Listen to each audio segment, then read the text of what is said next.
Carrie, para Toby, que me metió en esto y luego me ayudó a salir. Primera parte. Deporte sangriento. Noticia publicada por el semanario Enterprise de Westover, Maine, el día 19 de agosto de 1966. Lluvia de piedras en Chamberlain. Fuentes fidedignas nos informan que el 17 del presente se produjo una lluvia de piedras en la calle Carlin, en circunstancias en que el cielo se presentaba totalmente despejado. Las piedras se precipitaron principalmente sobre el inmueble que habita Mr. Margaret White, causaron considerables daños en el tejado y estropearon 2 canalones y un tubo de desagüe. Los destrozos fueron evaluados en $25. Mrs. White es viuda y vive con su hija Carrieta, de 3 años de edad. Nuestros esfuerzos para localizar a Mr. White resultaron infructuosos. Nadie se sorprendió cuando ocurrió, no verdaderamente, no en ese nivel subconsciente donde tienen lugar nuestras vivencias más brutales. En apariencia, todas las muchachas que estaban en las duchas se sintieron anonadadas, estremecidas, avergonzadas o simplemente felices porque esa cerda de la White había vuelto a recibir una buena. Incluso algunas de ellas podrían haber alegado que el hecho las había sorprendido, pero, por supuesto, esa afirmación habría sido falsa. Carrie había asistido a la escuela con algunas de ellas desde el primer año, y esto se había estado gestando desde entonces, gestándose en forma lenta e inmutable, según todas las leyes que gobiernan la naturaleza humana, gestándose con la exacta regularidad de una reacción en cadena que se acerca a la masa crítica. Lo que nadie sabía, desde luego, era que Carrie White tenía poderes telequinéticos. Inscripción tallada en un banco de la escuela primaria de la calle Barker en Chamberlain: Carrie White come mierda. Los gritos, los ecos y el ruido subterráneo del chapoteo del agua de las duchas sobre las baldosas llenaban el vestuario. Las muchachas habían estado jugando a voleibol durante la primera hora, y había algo apremiante en su ligero sudor matutino. Se estiraban y retorcían bajo el agua caliente, chillando, lanzando agua y pasándose de mano en mano las barras de jabón blanco. Carrie se hallaba en medio de ellas, impasible, una rana entre los cisnes. Era una muchacha robusta, con granos en el cuello, la espalda y las nalgas. Su cabello mojado no parecía tener color alguno. Se pegaba a su rostro con una obstinación empapada y abatida. Estaba allí parada simplemente, con la cabeza ligeramente inclinada, dejando que el agua se precipitara sobre su cuerpo y cayera al suelo. Parecía la típica cabeza de turco, el perpetuo blanco de las bromas, la chica capaz de tragarse las historias más inverosímiles, objeto de todas las malas jugadas. Y lo era. En forma desesperada y constante deseaba que la escuela secundaria Ewen tuviera duchas individuales, y por lo tanto privadas, como las escuelas de Andover y Bosford, porque se quedaban mirándola. Ellas siempre se quedaban mirándola. Las duchas se fueron cerrando una a una, mientras las chicas se quitaban sus gorros de baño en tonos pastel, se secaban, se ponían un spray desodorante y dirigían miradas al reloj que había sobre la puerta. Se abrocharon los sujetadores y se ajustaron las bragas. El vapor parecía suspendido en el aire y todo el lugar podría haber sido un establecimiento de baños egipcios, a no ser por el ruido sordo del estanque para los baños de remolino, situado en un rincón. Los gritos y los silbidos rebotaban en las paredes como el golpe seco y vibrante de las bolas de billar. Entonces Tommy me dijo que me veía horrible con eso y yo... Voy a ir con mi hermana y su marido, a él le gusta hurgarse la nariz y a ella también, así que... demasiado tacaño para gastarse un maldito centavo, de modo que Cindy y yo... Miss Desjardins, la profesora de gimnasia de esbelta figura y pecho plano, entró en el vestuario, estiró el cuello, echó una rápida mirada en derredor y dio unas vigorosas palmadas. ¿Qué esperas, Carrie? ¿El juicio final? La campana sonará dentro de 5 minutos. Sus shorts eran de un color blanco, deslumbrante, y sus piernas, quizá demasiado derechas, se destacaban por su discreta musculatura.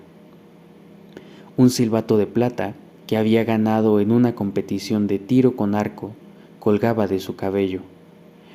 Las muchachas sofocaron una risita y Carrie levantó los ojos, la mirada lenta, aturdida por el calor y el ininterrumpido martilleo del agua. ¿Ah? Fue un sonido extraño, parecido al croar de una rana que resultó grotescamente apropiado.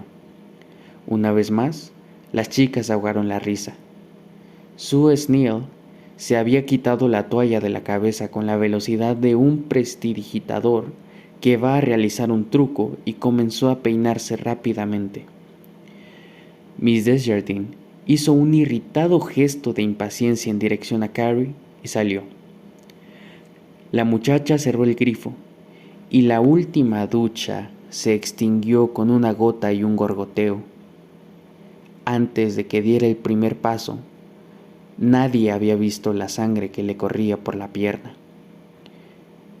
The Explosion en las sombras, hechos comprobados y conclusiones específicas obtenidas del caso de Carrieta White por David R. Congress, Tulane University Press, 1981, página 34. Es indiscutible que la falta de fenómenos concretos de telequinesia durante la infancia de Carrieta White tiene su explicación en las conclusiones presentadas por White y Stern en su ensayo Telequinesia, nuevo análisis de un extraño talento, es decir, que la capacidad para mover objetos mediante el uso exclusivo de la voluntad solo se manifiesta en momento de extrema tensión. Esta capacidad se encuentra, de hecho, perfectamente escondida. ¿De qué otra manera si no podría haber permanecido sumergida durante siglos, dejando al descubierto solamente la cima del iceberg en medio de un mar de charlatanería? Las pruebas de que disponemos son escasas y se basan en rumores, pero aún así bastan para señalar que Carrie White poseía un potencial telequinésico de inmensa magnitud. Lo trágico de la situación es que no podemos dejar de pensar en toda la experimentación que habríamos llevado a cabo si, en su debido tiempo... ¡Regla! Chris Hungerson lanzó el primer grito. Este fue a estrellarse contra los azulejos de la pared. Rebotó y volvió a estrellarse. Sue Snell ahogó la risa en la nariz y sintió una extraña e incómoda mezcla de odio, repugnancia, exasperación y lástima. La chica tenía un aspecto tan idiota parada ahí, sin saber lo que le estaba ocurriendo. ¡Santo Dios! Cualquiera pensaría que nunca... ¡Regla! Se estaba convirtiendo en una salmodia, en un conjuro. Alguien en el fondo, quizá Hargerson, otra vez, Sue no podía distinguirlo con precisión en esa selva de gritos, chillaba con ronco desenfado. ¡Que se tape! ¡Regla! ¡Regla! ¡Regla! Aturdida, Carrie permaneció inmóvil en el centro del círculo que empezaba a formarse. Las gotas de agua se deslizaban por su cuerpo. Se quedó parada como un buen paciente, sabiendo que la broma era a su costa, como siempre. Muda y desconcertada, pero no sorprendida. Sue experimentó un asco creciente cuando las primeras oscuras gotas de la sangre de la menstruación golpearon las baldosas del piso y formaron círculos del tamaño de una moneda. «¡Por el amor de Dios, Carrie! ¡Tienes el periodo!», gritó Sue. «¡Límpiate!».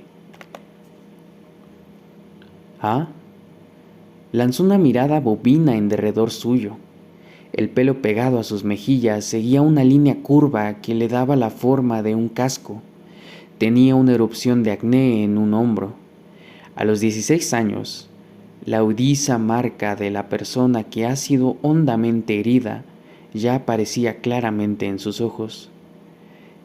«¿Cree que se usan para el lápiz labial?», gritó de repente Ruth Gogan con un enigmático regocijo y luego se echó a reír a carcajadas.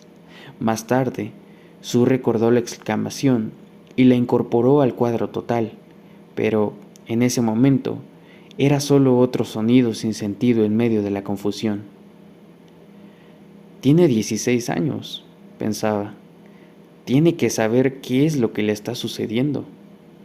Más gotas de sangre. Carrie seguía parpadeando y mirando a sus compañeras con lenta perplejidad. Helen Wright se dio vuelta y simuló que iba a vomitar. «¡Está sangrando!», gritó de repente Sue furiosa. «¡Está sangrando, mamarracho estúpido!». Carrie bajó la vista y se miró. Dio un alarido. El sonido se oyó con fuerza en el húmedo vestuario. De repente, un tampón la golpeó en el pecho y cayó a sus pies con un ruido sordo. Una mancha como una flor roja apareció en el algodón y se expandió. Entonces la risa, despectiva, horrorizada, asqueada, pareció alzarse y estallar para convertirse en algo horrible, punzante. Las chicas estaban bombardeándola con tampones y compresas higiénicas, algunos sacados de sus bolsos, otros de la estropeada expendedora automática. Caían como nieve. La salmodia se convirtió en «¡Que lo tape! ¡Que lo tape! ¡Que lo tape! ¡Que lo...». Sue también los lanzaba y repetía la salmodia junto con las demás, sin saber muy bien qué estaba haciendo. Una frase mágica había acudido a su mente y resplandecía allí como un anuncio de neón. «No haces daño a nadie».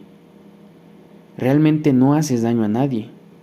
Las palabras todavía brillaban tranquilizadoras cuando, repentinamente, Carrie comenzó a aullar, mientras retrocedía agitando los brazos, gruñendo y hipando. Las muchachas se detuvieron al darse cuenta de que finalmente se había llegado a la fisión y la explosión. Fue en ese momento cuando, según sus recuerdos, algunas de ellas manifestaron su sorpresa. Sin embargo, allí estaban todos esos años de «acortemos las sábanas de la cama de Carrie» en el campamento de la juventud cristiana y «encontré esta carta de amor de Carrie para Flash Bobby Pickett, hagamos copias y repartámoslas» y «escóndele las bragas en alguna parte» y «ponle esta culebra en el zapato» y «zambúllelo otra vez, zambúllelo otra vez». Todos esos años en que Carrie, siempre lenta y rezagada, participaba con obstinación en los paseos en bicicleta. Un año conocida como adefesio y al siguiente como mamarracho, oliendo siempre a sudor, incapaz de alcanzar a los demás. Esa vez que contrajo una infección en la piel por orinar entre los matorrales junto a una hiedra urticante, sin poder impedir que todo el mundo se diera cuenta. «Oye, rascaculos, ¿te pica el trasero?». La tarde que se quedó dormida en la sala de estudio y Billy Preston le echó mantequilla de cacahuate en el pelo, los pellizcones, las piernas estiradas en el pasillo entre los bancos para hacerla tropezar, sus libros desparramados por el suelo, la fotografía obscena metida en su bolso, ese día en la iglesia cuando se arrodilló torpemente para rezar y la costura de su vieja falda de madrás se abrió junto a la cremallera con el ruido de una vela que se rompe. Carrie, la que era incapaz de coger la pelota con las manos aunque se le lanzara de una distancia mínima, la que se cayó de bruces en la clase de danza moderna y se partió un diente, la que se estrellaba contra la red en los partidos de voleibol, la chica que usaba medias que siempre tenían una carrera o estaban a punto de tenerla, la que mostraba siempre una mancha de sudor bajo las mangas de sus blusas, La chica a quien Chris Hangersen llamó después de la clase desde la Kelly Fruit en el centro y le preguntó si sabía que pedo de cerdo se escribía Carrie. Repentinamente, se alcanzó todo esto y la masa crítica. Se encontró la definitiva y largamente buscada humillación, la última burla, la afición. Retrocedió chillando en ese nuevo silencio, con sus gruesos brazos sobre el rostro y un tampón metido en medio del vello de su pubis. Las muchachas lo observaron con ojos brillantes y solemnes. Carrie continuó hasta llegar al costado de uno de los 4 grandes compartimientos de las duchas y lentamente se desplomó hasta quedar sentada. Gemidos lentos e impotentes la sacudían. Sus ojos giraban mostrando su húmeda blancura, como los de un puerco en el matadero. Creo que debe de ser la primera vez que... comenzó Sue de manera lenta y vacilante. En ese momento la puerta se abrió con un golpe rápido y terminante, y Miss Desjardins penetró violentamente a ver qué ocurría. The Explosion en las sombras, página 41. Los médicos y los psicólogos que han escrito sobre este tema están de acuerdo con que esta tardía y traumática iniciación del ciclo menstrual puede muy bien haber sido el elemento desencadenante de su capacidad latente. Parece increíble que Carrie hubiese llegado hasta el año 1979 sin saber nada del ciclo menstrual de la mujer madura. Casi tan increíble como que su madre le permitiera alcanzar casi los 17 años sin consultar a un ginecólogo a causa de que no menstruaba. Sin embargo, los hechos son incontrovertibles. Cuando Carrie White se dio cuenta de que sangraba por el conducto vaginal, no sabía qué le estaba sucediendo. Ignoraba completamente todo el concepto de menstruación. Ruth Gogan, una de las compañeras de curso que la sobrevivió, cuenta que, un año antes de los sucesos, vio a Carrie White en el vestuario de la escuela Ewan emplear un tampón para quitarse el exceso de lápiz labial. En ese momento, Miss Gogan le preguntó: ¿qué diablos estás haciendo? Carrie White replicó: ¿qué tiene de malo? Miss Gogan contestó entonces: nada, por supuesto. Ruth Gogan contó esto a algunas de sus amigas. Más tarde manifestó en una entrevista que le hice personalmente que le había parecido como divertido. Y si en el futuro alguien intentó informar a Carrie del verdadero propósito de aquello que estaba usando para corregir su maquillaje, lo más probable es que descartaron la explicación, pensando que intentaban tomarles el pelo. Tenía una extrema cautela respecto de cualquier tema que se relacionara con el sexo. Cuando las muchachas hubieron desaparecido para asistir a su segunda hora de clase y la campana dejó de sonar, algunas de ellas se escabulleron silenciosamente por la puerta trasera antes de que Miss Desjardins comenzara a anotar nombres. La profesora de gimnasia empleó la táctica normal en los casos de ataque de histeria. Le propinó una vigorosa bofetada en la cara.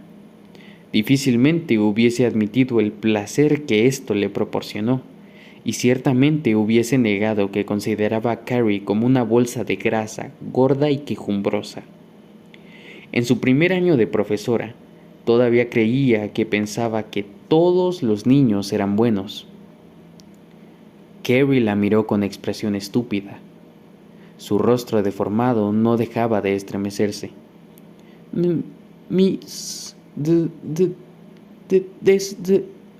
Levántate, interrumpió Miss Desjardins con frialdad. Levántate y límpiate. Me estoy desangrando, chilló Carrie. Una mano ciega se alzó a tientas, se aferró a los shorts blancos de la profesora y dejó una mancha de sangre. Eres...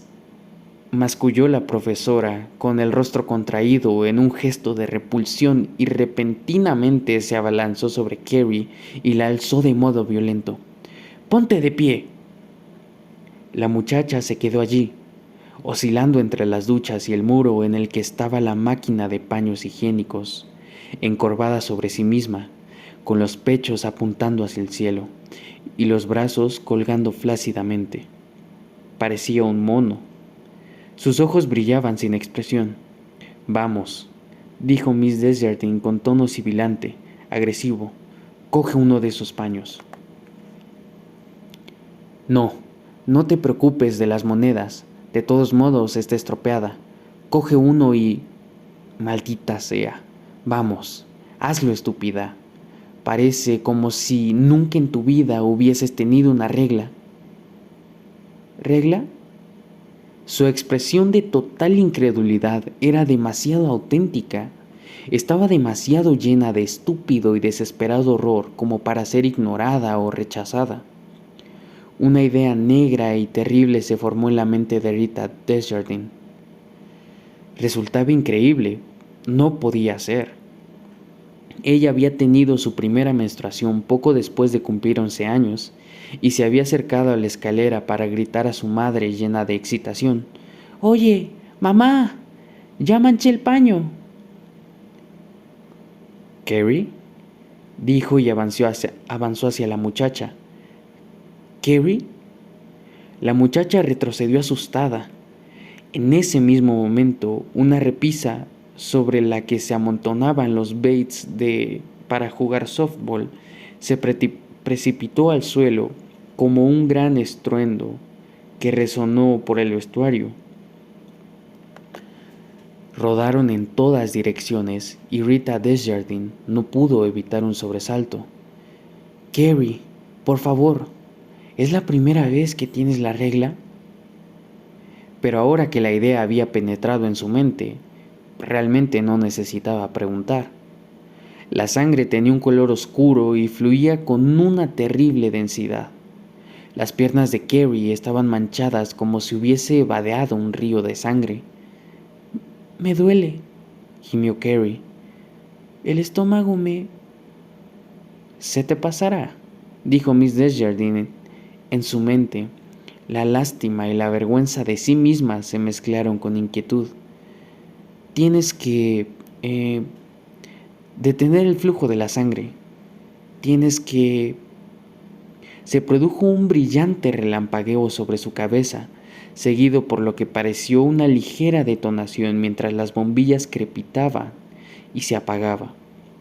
Miss Desjardins dio un grito de sorpresa y pensó: «Todo este maldito lugar se está viniendo abajo», que parecía que ese tipo de cosas siempre ocurrían cerca de Carrie cuando estaba alterada, como si la mala suerte siguiera obstinadamente sus pasos.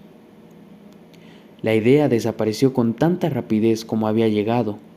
Cogió uno de los paños higiénicos de la máquina y lo desenvolvió. «Mira», le dijo, «tienes que hacerlo así». De Explosión en las sombras, página 54.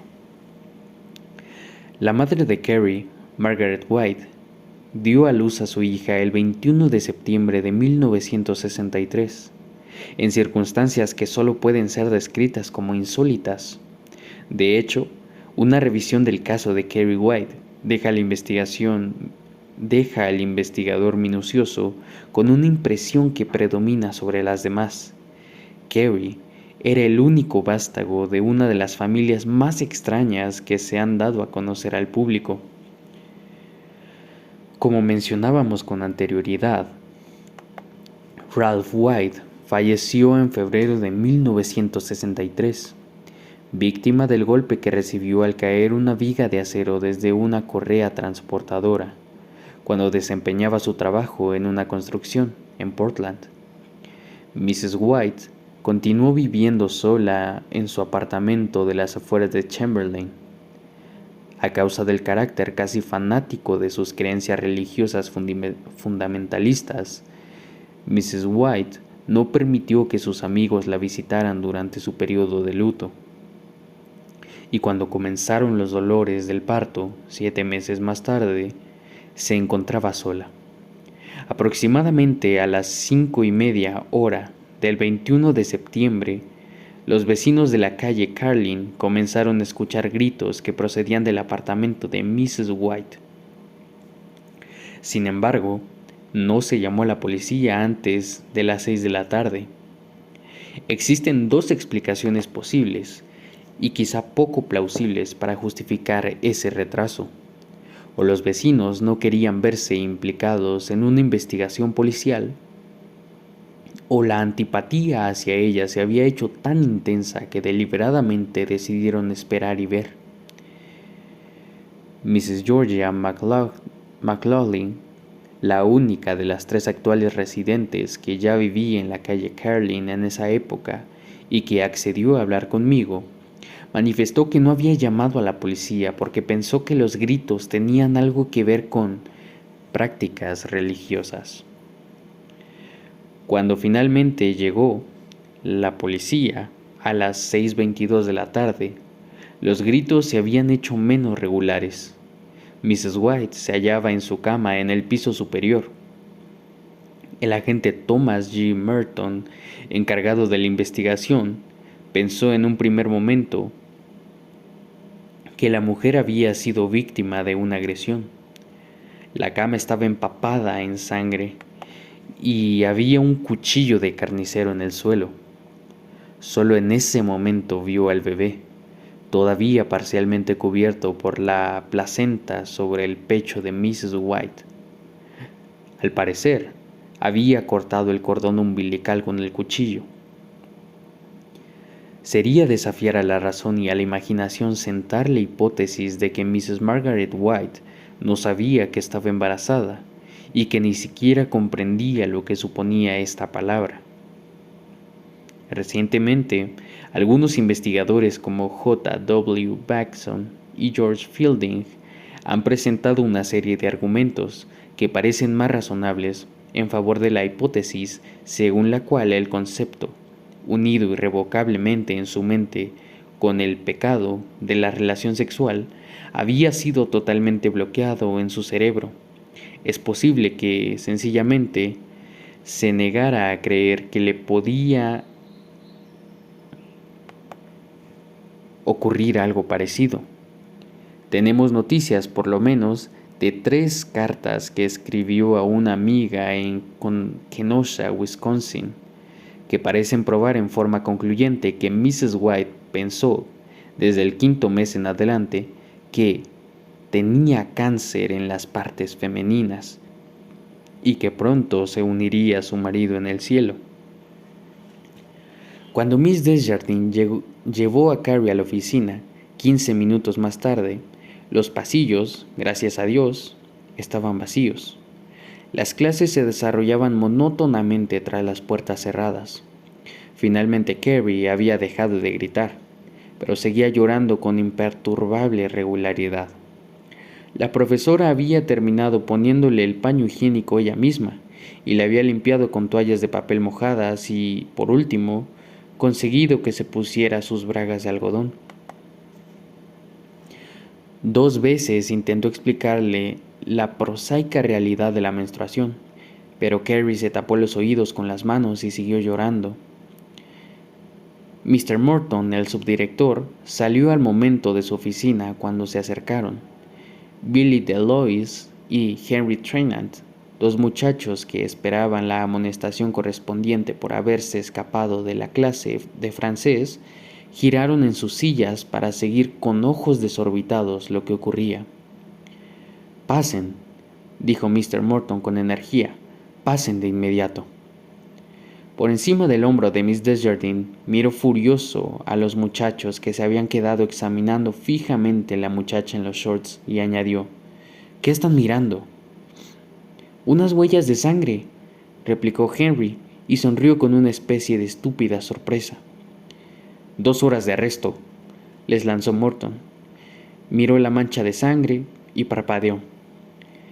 Cerró la puerta y comenzó a buscar un formulario para accidentes en el cajón superior de su fichero. «¿Te sientes bien, Carrie?», le informó la profesora. «Carrie White». Mr. Morton había encontrado finalmente el formulario. mostraba una gran mancha café. No lo va a necesitar, Mr. Morton. Supongo que fue en el trampolín,